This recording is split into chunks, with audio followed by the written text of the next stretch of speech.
¿Qué onda? ¿Cómo estás? Espero que estés muy, pero muy bien. Yo lo que quiero hacer en este video es explicarte de forma concreta, rápida, pues básicamente por qué han estado cayendo los activos financieros de riesgo. Para empezar, tienes que entender que los activos financieros de riesgo, pues ahí es donde entra, por ejemplo, criptomonedas y acciones, ¿no? Que es en lo que yo me voy a estar enfocando el día de hoy. Entonces, te voy a empezar aquí a compartir mi pantalla para que tú veas básicamente lo mismo que yo y que sea un poco más sencillo entender toda esta parte. Este es el mapa de calor de Finviz, ¿no? Es una herramienta gratuita. Si tú buscas, aquí está el nombre arriba, finviz.com.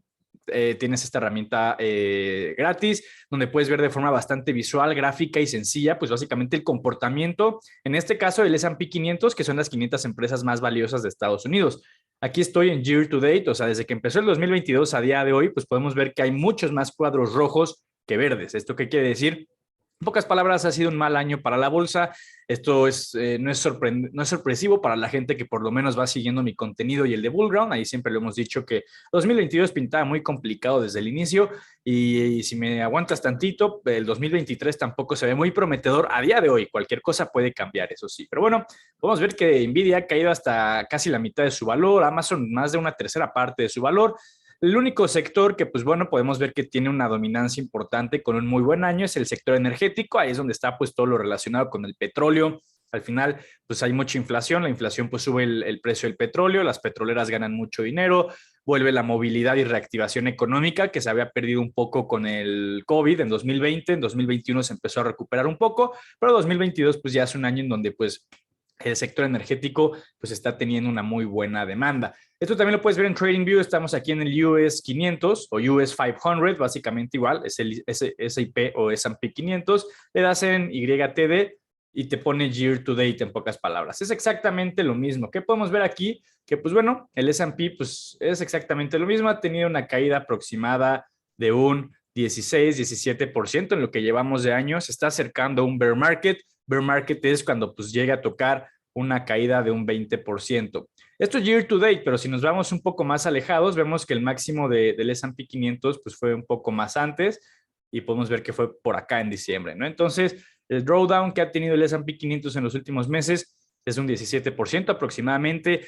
Cada vez se acerca más a este llamado bear market y ahí la cosa se podría poner un poco más fea. Esto para que lo entiendas, que esto puede que esté empezando en lugar de ya ir de salida. Hay que tener un poco de cuidado y justamente el objetivo del video es que entiendas pues justamente por qué ha tenido esta caída estos últimos meses y por qué sería probable, o por lo menos hay evidencia suficiente para pensar que esto podría continuar pues a lo largo del año. No lo sabemos, yo no te estoy garantizando nada, pero se trata de ir conectando los puntos y que vayas entendiendo un poco el por qué.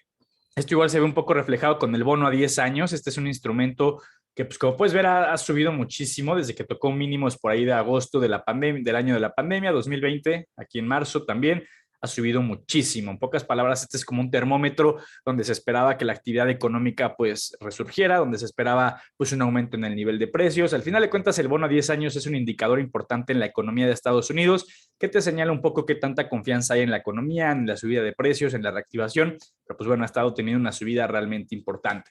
Entonces, bueno, hay que empezar a entender un poco el por qué está cayendo esto. Son por medidas que está tomando la Fed, que es el Banco Central de Estados Unidos. ¿Y por qué está tomando estas medidas? Bueno, número uno, aquí te enseño una gráfica de Statista. Statista es una base de datos muy buena, te la recomiendo bastante. La gran mayoría de sus herramientas son para las cuentas que sí pagan, pero bueno, también puedes tener acceso a uno que otro gráfico o dato de forma gratuita, justamente como este que estás viendo aquí. Esta gráfica básicamente es la evolución de la inflación anual de Estados Unidos de febrero del 2021 a marzo del 2022. Esto es importante porque, como puedes ver, esto ha tenido un aumento realmente importante. La inflación, en pocas palabras, es cuánto ha subido de precio tus papitas, tu Coca-Cola en el Oxxo, ¿no? La inflación es eso, el aumento en el precio, sobre todo de la canasta básica, es lo que se basa, pero en pocas palabras dice eso. ¿Cuánto estás perdiendo de poder adquisitivo? ¿Cuánto están subiendo los precios? Y pues evidentemente está subiendo de forma realmente importante. Esto es importante porque tienes que entender que ahorita está la inflación aproximadamente en un 8,5%, cuando el objetivo de la Fed es mantenerla en un 2%. O sea, estamos hablando que ya tiene más de un año que se está saliendo del objetivo de la Fed y se está poniendo un poco complicada la cosa. ¿Por qué hay tanta inflación? Bueno, número uno, hubo mucho estímulo fiscal y monetario por parte de Estados Unidos, tanto su gobierno como su Banco Central cuando empezó la pandemia, ¿no? Imprimieron muchos billetitos, la tasa de interés la pusieron en 0%, dieron mucho incentivo para que pues, el consumo no muriera y la economía no colapsara. Evidentemente esto iba a tener sus debidas repercusiones que pues se trasladan en esta parte de la inflación. El problema es que la inflación parece que no se va a calmar en el corto plazo. Estamos hablando que ahorita con los problemas que hay entre Rusia y Ucrania, por si no lo sabías, Rusia y Ucrania son países productores muy importantes de diferentes energéticos, petróleo, gas natural, diferentes commodities como el trigo, como metales, titanio, etcétera. Y pues que bueno, con este conflicto se va a estar reduciendo esta parte de producción y exportación. Esto afecta al precio, número uno.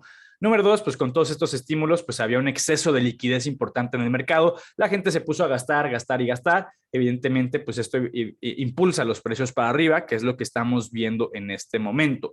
Pues bueno, ya le toca actuar a la Fed. Este año ya empezó a hacerlo, de hecho, y justamente eso puede explicar en grandes rasgos pues el mal desempeño que están teniendo los activos de riesgo sobre todo, ¿no? Entonces, una vez que ya entiendes que ahorita la Fed tiene que controlar la inflación, ellos cómo pueden tratar de controlar la inflación? Dos maneras.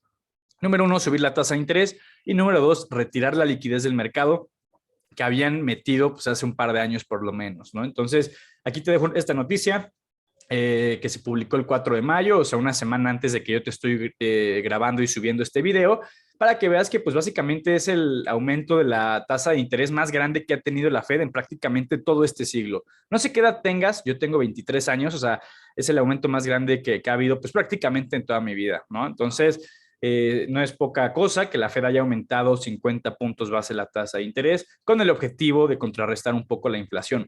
Obviamente, este problema de la inflación es un problema compartido, de bajas tasas de interés y muchos estímulos, pero también los problemas que hay en las cadenas de suministro, que esos pues no dependen de la Fed, pero por lo menos la Fed puede empezar a actuar subiendo un poco la tasa de interés. Aquí te dejo en esta gráfica la evolución de la tasa de interés pues los últimos años. Como puedes ver, 2014 venía para arriba, la economía de Estados Unidos se venía recuperando de la crisis del 2008, la crisis hipotecaria.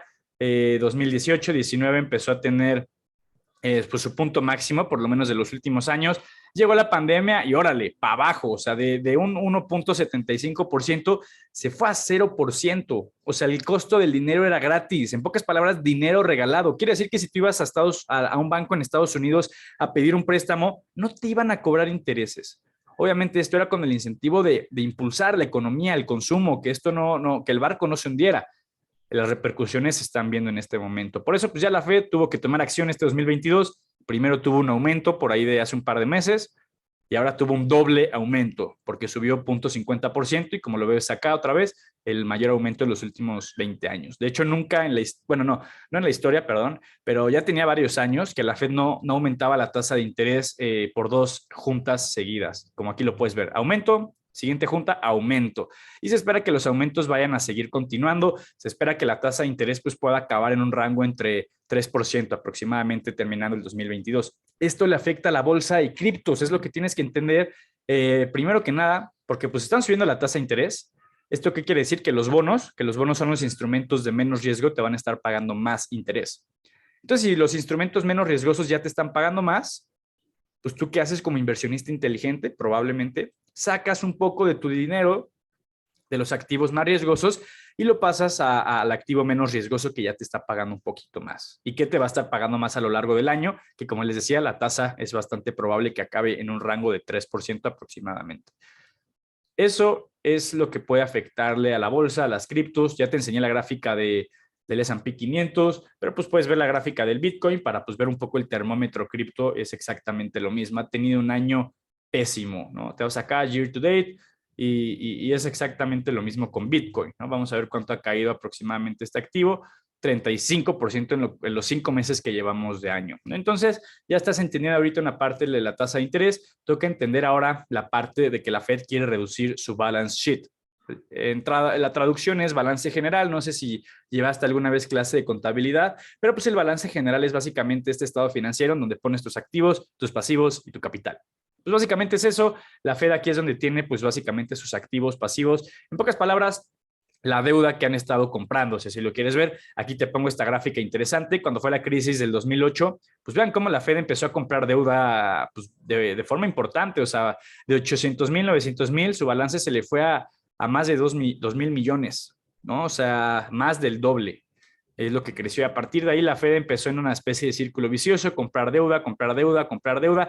Esto de comprar deuda lo que hace es inyectarle liquidez al mercado. Cuando le inyectas liquidez al mercado, pues quiere decir que hay más acceso al dinero.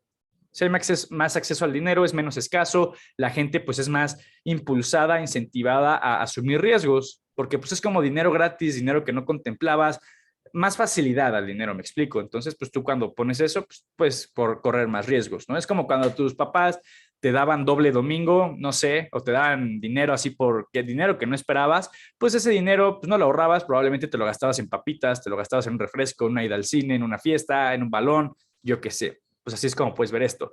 Dinero gratis o más facilidad en el acceso al dinero, pues involucraba que la gente pues lo apostara más fácil, si así lo quieres ver, y en qué tipo de apuestas lo destinaba, acciones o criptomonedas. Aquí puedes ver la fecha cuando empezó a crecer de forma importante. Estamos en agosto del 2019, marzo del 2020. Coincide con la pandemia, fue cuando pues empezaron a cerrar las empresas, las economías cerraron prácticamente por completo unas semanas, pues la Fed, para que no colapsara la economía, pues compró toda esta deuda para inyectarle liquidez al mercado. Estamos hablando que el balance sheet de la Fed pasó de 4,000 millones a 7,000, que ahorita está casi 9,000 millones. O sea, también se volvió a duplicar, entonces la Fed anda muy endeudada. Esto se puede ver reflejado, pon la gráfica aquí, estamos en febrero, marzo del 2020, te vas al Bitcoin en febrero, marzo del 2020 y vas a ver que pues todo coincide. Vámonos para acá, no le hagas caso allá a mis dibujitos, son cosas que yo entiendo. Estamos aquí, febrero, marzo del 2020, y ve lo que llegó a crecer Bitcoin por esa inyección de liquidez, entre otras cosas, ¿eh? O sea, no me malinterprete, no estoy diciendo que solo es por eso, pero sí estoy diciendo que esto impulsó también esta parte. Más de 1,600% de rendimiento. Ahorita con toda la caída que ha tenido Bitcoin, sigue siendo un rendimiento de casi 700%. Mismo caso con el S&P 500. Vámonos acá, capital.com, lo que quieras. Y exactamente va a ser algo parecido. Obviamente en porcentaje es mucho menor el porcentaje de ganancia o pérdida del S&P con respecto al Bitcoin, ¿no? Pero bueno, estamos aquí, febrero, marzo, estamos hablando que el S&P 500 llegó a generar más de un 116% de rendimiento. Con toda la caída que ha estado teniendo, sigue siendo un rendimiento de un 80% desde que la Fed empezó a inyectar esta liquidez al mercado. Estamos acá. Entonces, pues bueno, ya anunció la Fed que va a empezar a reducir justamente esta liquidez, va a empezar a deshacerse de esa deuda que empezó a comprar. Quiere decir que esto va a ir para abajo. ¿Qué tendría sentido? Pues bueno, como están reaccionando los mercados, que esto igual, pues venga para abajo. ¿Cuánto va a caer? ¿A qué nivel va a llegar? No lo sé, de verdad no lo sé, no me voy a preocupar en especular. Lo que sí sé es que tiene todo el sentido que esto siga cayendo. ¿Por qué? Porque la reducción del balance sheet apenas va a empezar en junio, o sea, apenas empieza, y la tasa de interés, ya te la enseñé, está en un 1%, pero es bastante probable que la sigan subiendo hasta que esté por ahí del 3% al terminar el año. Entonces, esto lejos de estar terminando, puede que esté empezando, mis estimados, no se desesperen, inviertan en activos de calidad. Si tú en verdad crees en Bitcoin, pues bueno, tienes una de las oportunidades de tu vida, se te va a estar presentando. Estamos hablando que es un activo en el que sí crees y está más de 50% por debajo de su máximo histórico. Esto quiere decir que si tú sí crees en Bitcoin y en toda la red, Bitcoin eventualmente va a recuperar ese máximo histórico, que pues es un 124%, y va a ir más allá. Si tú crees, no es a fuerzas que tú creas en esto. Y como te digo, esto apenas está empezando. Bitcoin sin ningún problema puede ir en un escenario pesimista a buscar niveles por acá. Y niveles por allá es una caída de otro porcentaje importante que a ti te puede espantar. Entonces, otro 60%, ¿no? Entonces, no seas un manos guangas, no seas un manos de papel, que voy a dejar de compartir pantalla. Yo lo único que quería con este video es que entendieras el por qué está cayendo, que te quede claro el por qué podría seguir cayendo, pero no es para meterte miedo, al contrario, es para motivarte en los periodos de caídas, es cuando mejores oportunidades de inversión de largo plazo se presentan, porque todo se está volviendo más barato. Ahí es donde tú tienes que saber distinguir qué puede ser un activo de calidad y qué puede ser pura especulación. Obviamente hay muchas criptomonedas que se van a ir a cero e incluso van a desaparecer, Bitcoin no necesariamente. Obviamente hay muchas acciones que se van a ir a cero o a centavos y nunca van a recuperar su máximo histórico, pero un Tesla o un Facebook o un Apple se van a acabar recuperando seguramente, ¿no? Entonces, justamente es con lo que quiero que te quedes. Ya sabes, cualquier cosa, ya andamos en Instagram, mándame mensaje, miguel.verpu. Yo lo hago con la mejor de las intenciones, no para meterte miedo, no para decirte qué hacer. Yo te platico lo que veo y lo que veo está completamente justificado. De eso a que se cumpla es otra historia. Yo no te estoy prometiendo absolutamente nada. Pero pues bueno, espero que te haya gustado este video, que hayas entendido. Cualquier cosa, mándame mensaje en Instagram. Y pues bueno, nada de manos débiles por acá. Son los mejores periodos para acumular cuando hay mercados bajistas. Entonces, pues nada, a esperar a ver cómo termina el año y a seguirle dando un poco de seguimiento a toda esta situación. Pero pues bueno, cuídate mucho.